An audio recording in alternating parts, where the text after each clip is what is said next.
Choosing the right niche is incredibly crucial. If you choose the wrong niche, then you won't even have a large audience, which is exactly what you need if you want to go viral. As I like to say, posting videos in the wrong niche is rowing against the current, while posting videos in the right niche is like rowing with the current, helping you gain momentum and move faster.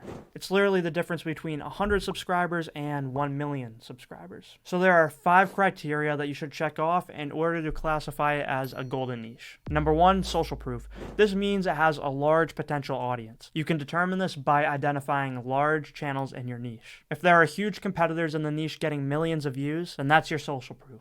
The example channels or competitors don't even need to be shorts channels. They can also be YouTube long-form niches, TikTok niches, and then you translate them to YouTube shorts. Number 2, low risk of reuse content and copyright strikes. This really comes down to how you make the videos, but the safest niches are the ones that don't use anybody else's copyrighted content. However, the most popular shorts channels are using other people's copyrighted footage, but they get around it with heavy transformation and following the principles of fair use. So this goes back to the examples I showed with the Breaking Bad videos. One of them was completely transformed while the other only had captions. Your niche shouldn't be the latter. Number 3, balanced saturation level. You ideally don't want to pick the most saturated niche like heartwarming viral commentary, for example, where they're narrating a heartwarming animal clip or something. You definitely can be successful with that niche, as every month I see new channels popping up, growing wicked quickly in that niche. But you have a greater advantage at beating your competitors if you only have a few big competitors as opposed to 100 big competitors. Saturation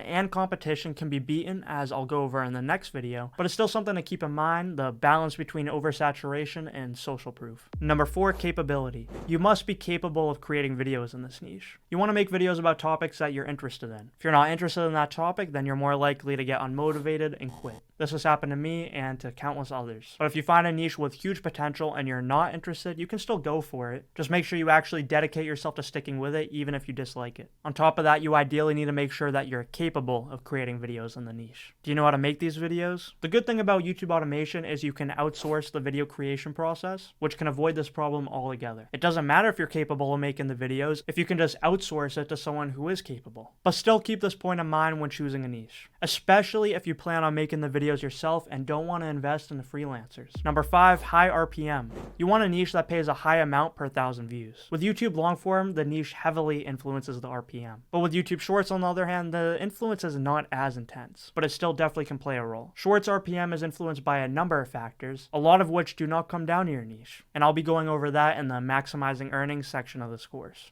And those are the 5 main criteria to look out for when you're searching for a golden niche. The first 2 are the most important, but the last 3 can be overcome. Saturation can be beaten, as I'll go over in the next module. Your capability of making the videos doesn't matter if you can outsource. It matters more so if you don't want to invest any money into this. And then your RPM doesn't matter if you're in a niche that's getting 100 million views a month. So I would definitely be prioritizing the social proof over the potential RPM. But definitely keep all these factors in mind if you want to be successful with this as quickly as possible. And last thing I want to say, in this section, I'm going to be giving you multiple different methods of finding niches. I don't want you to get analysis paralysis and take weeks to pick out a niche. Give yourself a deadline, like maybe a few days or a week from now, you decide on a niche. And then you execute upon it.